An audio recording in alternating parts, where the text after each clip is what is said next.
我们进入的另外一个国家斯洛伐克，捷克斯洛伐克分家喽。斯洛伐克独立的国家，矿产文明的古老山城就在这，它叫班斯卡比特里斯恰小镇，人口只有8万，它是斯洛伐克的第6大城，猪肉卷是它最有名的啊。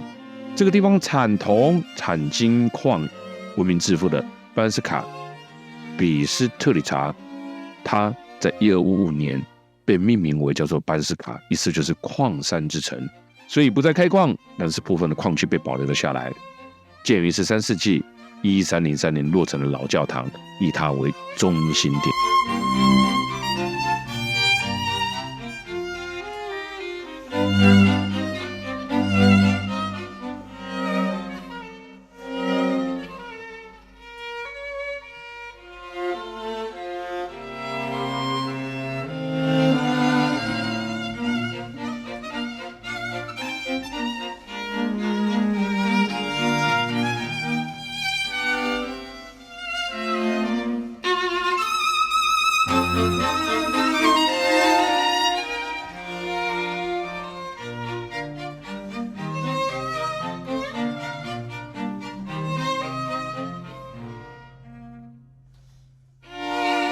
捷克斯洛伐克分家之后啊，斯洛伐克叫做斯洛伐克共和国，是中欧的一个内陆国家，面积呢不大，500多万的居民。以前跟捷克是同一家，他也讲了斯洛伐克语。世界唯一与2国接壤的首都叫做布拉提斯拉法啊，布拉提斯拉法是他的首都啊。它跟哪一个国家接近？那就在维也纳旁边呢，很快70几公里就到了开快一点没几点钟你就可以直接从这个国家的首都到另外一个国家的首都这是世界上非常少见的2个国家的首都距离这么接近的。那我们现在是来到了斯洛伐克的另外一个地方，叫做奥拉瓦城堡。斯洛伐克有非常非常多的城堡，又有城堡之城的美誉啊。我们现在来到奥拉瓦城堡，斯洛伐克的一座城堡被认为是斯洛伐克最美丽的城堡之一。这一座城堡建在13世纪匈牙利王国，是另外一个国家匈牙利建伫匈牙利王国那个时阵还没有这个斯洛伐克的时阵所以这个所在伊嘛是建伫山壁顶管112公尺的悬崖峭壁上奥拉瓦城堡，斯洛伐克奥拉瓦村庄的奥拉瓦河边，全部都是一样的名称112公尺高的悬崖上被称为叫做悬崖城堡。哇！我告诉你，捷克斯洛伐克有很多的城堡，又被称为叫做城堡之国这个地方2面环水，易守难攻。你知道吗？捷克斯洛伐克就因为拥有了这么多城堡，才拥有了那么多的王子跟公主。古时候，城堡位于匈牙利王国通往波兰的山路上面，最早被记录在12世纪。于是呢，这个当时的蒙古人呢，成吉思汗的后代打入侵了匈牙利之后，匈牙利国王贝罗四世变成他的原本设计是罗马式和哥德式的风格，他曾经是匈牙利国王贝罗四世的曾经易主几次，破坏火灾。重建之后变成了一个文艺复兴跟新哥德式的建筑。1800年城堡又毁于这火灾，20世纪初的时候才慢慢的把它修建起来。从奥拉瓦大门我们走进来，里面的成本非常的多。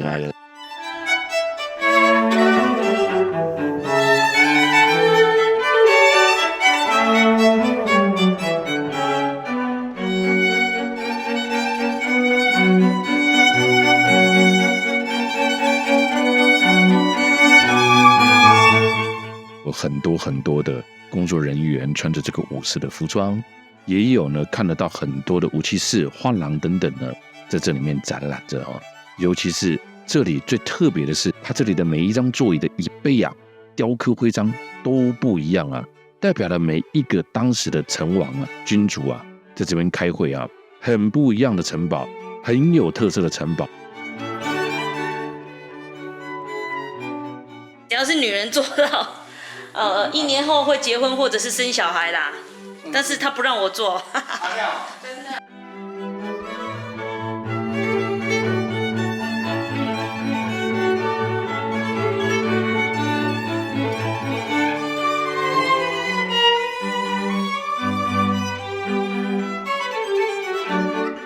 OK， 这边呢，因为有很多人来这里拍片啦。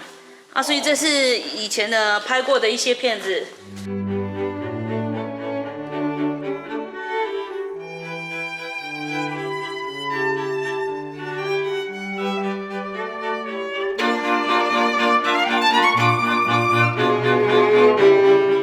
有没有非常多的电影在这啊？电影果然是一个可以把一个国家带起兴盛的行业啊。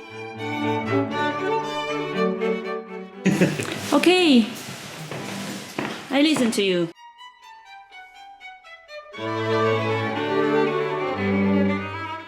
你知道为什么吗？为什么椅子这么多吗？斯洛伐克是世界上城堡数量最多的国家之一，全斯洛伐克多达了119座的城堡、庄园、领土、城堡遗迹都保存得很好。所以你知道吗？以前各个国王要来开会，就有什么的徽章啦、乌维伯啦、亲王啦、沙韦，所以这个形状就会有一点点的不太一样哈。有太多的故事跟历史呢可以说了啊。多数的城堡也都伴随着有趣的传说，还有有趣的神话故事啊。这么多的城堡，原因在于它的地理位置跟历史背景。说到这儿，我们就来聊聊斯洛伐克它的简单的历史吧。在了解这个历史之前，我们先来看看奥拉瓦城堡哦。奥拉瓦城堡已经连续3年蝉联了这个斯洛伐克访问量最大的城堡跟冠军了。在2010年，它吸引了166万多的旅客来到这边，是它创纪录的开始。从此以后，每一年都有200万人以上的数量。但是呢，大部分都是老外啊。捷克、波兰跟匈牙利啊，因为跟他们历史有点相关，拜访城堡之外，还会坐木筏在奥拉瓦河啊，前面这个就是奥拉瓦河上面漂流啦，还会看看这个城堡它美丽的样子啊。这也就是奥拉瓦城堡它迷人的地方咯。所以我说了啊，在这一个城堡呢，易主过好多个哈。因为什么？因为它是在边界的地方嘛，也因为在边界的地方，所以呢，它特别呢容易呢产生了争夺跟掠夺之间。而我前面有说到了这么多城堡，就要聊聊它的简单史。第5到第6世纪的时候，斯拉夫人在斯洛伐克定居。当时他的这个斯洛伐克是萨莫王国的中心，西元833年成为大摩拉维亚的中心部分，一直到了西元906年帝国灭亡之后，沦为匈牙利人统治之下，成为奥匈帝国的一部分。其实在这当中呢，斯洛伐克是在哈布斯堡帝国时期隶属于匈牙利所管辖的范围，所以兵家争夺之际，当奥斯曼土耳其人入侵匈牙利领土，斯洛伐克也担任起土耳其跟维也纳之间的欧洲堡垒的点跟点之间啊。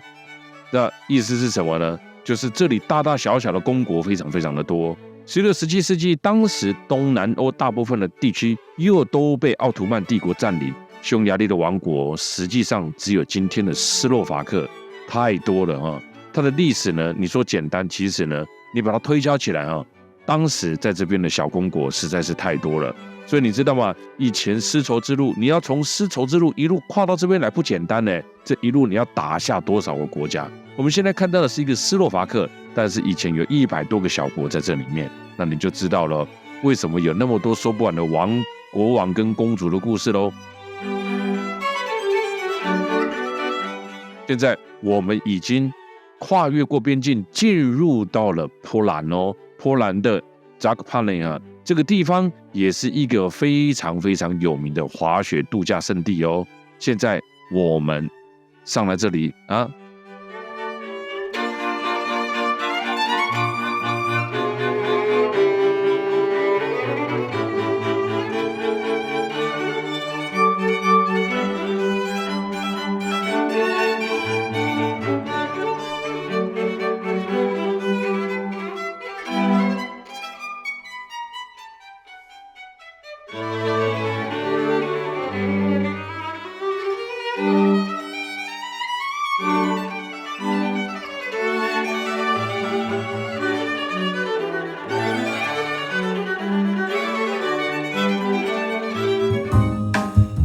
扎克帕内意味着波兰南界的塔特拉山，冬天可以滑雪，夏天可以避暑，就代表夏天不热咯。这里拥有的是自然风光，进入波兰啊，自然风光非常的多哦。波兰的物价又比西欧、北欧便宜许多，跟台湾差不多啦啊，蛮便宜。而且波兰的种族纯度很高哦，移民只占有这边的5%，而波兰也被称为出产美女的地方啊。所以咯，波兰我们现在来到了扎克帕内，这里的木造教堂，这里的19世纪的一些特色都是木造的，很有特色哈。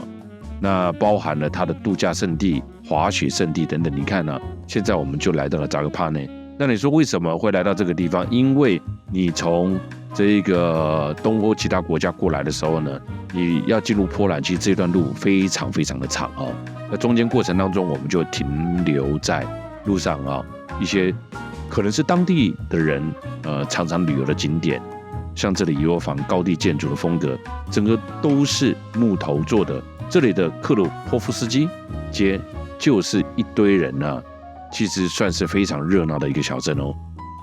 塔特拉山脉，这底下的这个克鲁波夫基啊，这一条街啊，是它最传统、喧哗程度很棒的一个热闹的街道哦。你可以看到传统的波兰妇女就在这当中走来走去哦。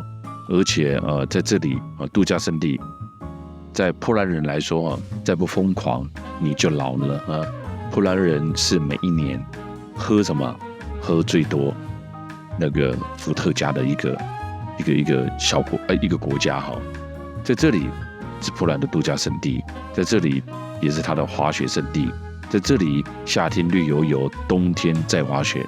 欧式的这个木屋群啊，遍布在这整个城镇当中，很特别，很有氛围的，很有这种社会共产主义原始又传统的东欧特色。在波兰我一直觉得是一个非常值得来的地方哦。波兰的原始风格，波兰带有那种斯拉夫情节，带有那种俄式的情怀，在社会共产主义之后统领之下的整个波兰，甚至在发生的二战，德军希特勒杀害了很多的犹太人在波兰。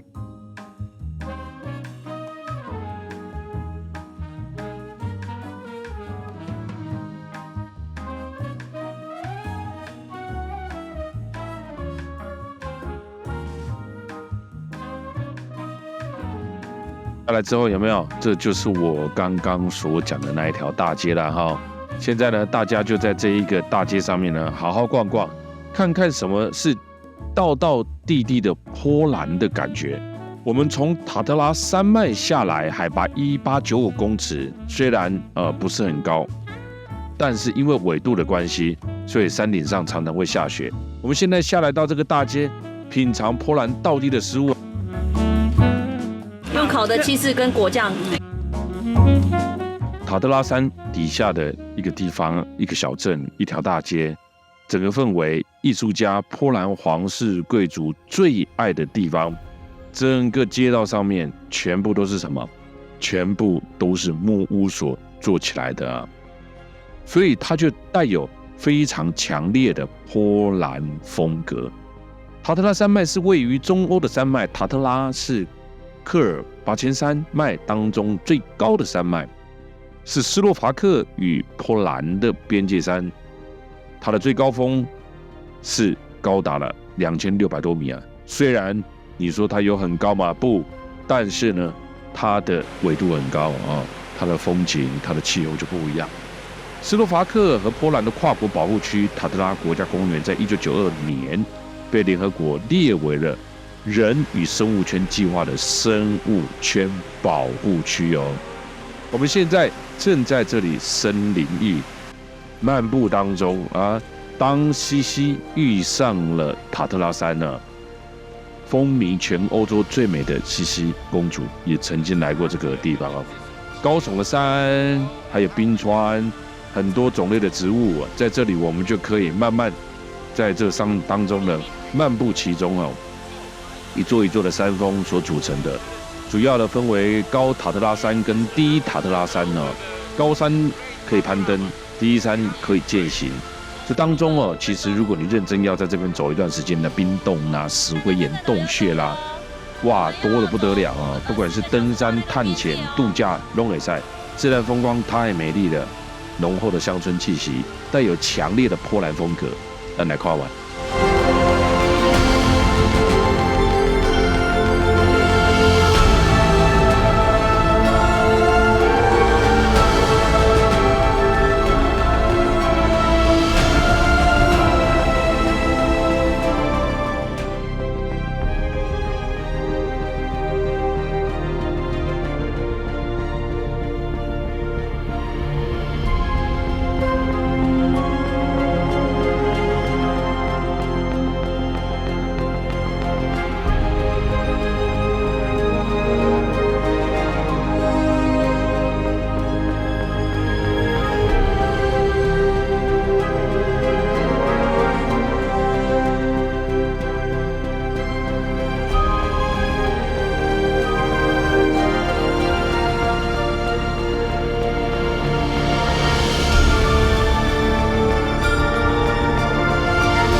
波兰自恢复独立以来，经过1990年代的发展变迁，特别是在21世纪初的这几年，波兰在欧洲的重要性越来越引人注目。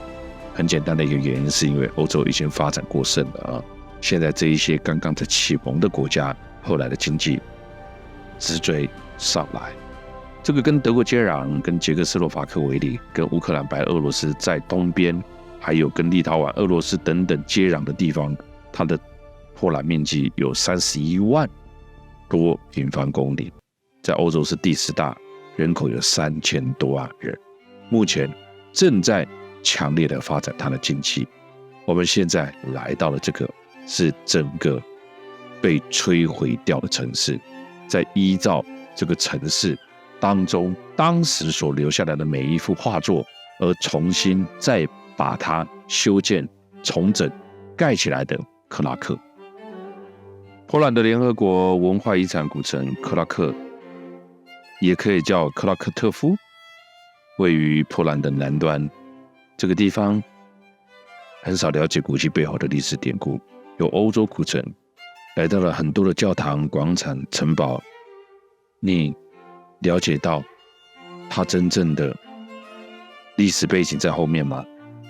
历史上，克拉克是因为位居交通贸易的要道之上，逐渐的繁荣了起来。那11世纪变成了波兰王朝的首都，一直延续到14世纪。在13世纪的时候，北方的蛮族入侵克拉克，摧毁当时的城市，也因此展开了重建。保罗二世曾经来这边当过这边的主教，波兰是一个非常虔诚的天主教中心，它不像一般的欧洲古城，大多街道狭窄弯曲。当时在设计这一个克拉克古城的建筑师就有远见的把这里的街道规划成如棋盘般的方正跟笔直，也规划了欧洲最大的主广场，14世纪的波兰王朝黄金年代最伟大的国王，跟建立了全欧洲第2历史最悠久的大学。说起了波兰，很多人不了解，但说起了波兰，其实它在欧洲占有一席之地的历史哦。前教宗保罗2世在克拉克附近的城镇出生，也就读了这一所历史悠久的大学，在这里当主教，最后被罗马选为全世界天主教的教宗。因为长期的历史动乱，天主教作为人民心灵最主要的依靠，克拉克也是整个欧洲最虔诚的天主教之一。到处可以看到不同的教士、传教士跟修女。今日波兰的首都虽为华沙，但克拉克夫还是波兰的文化中心，学术活动发达，历史文化遗迹不像华沙二战当中几乎全部被摧毁殆尽。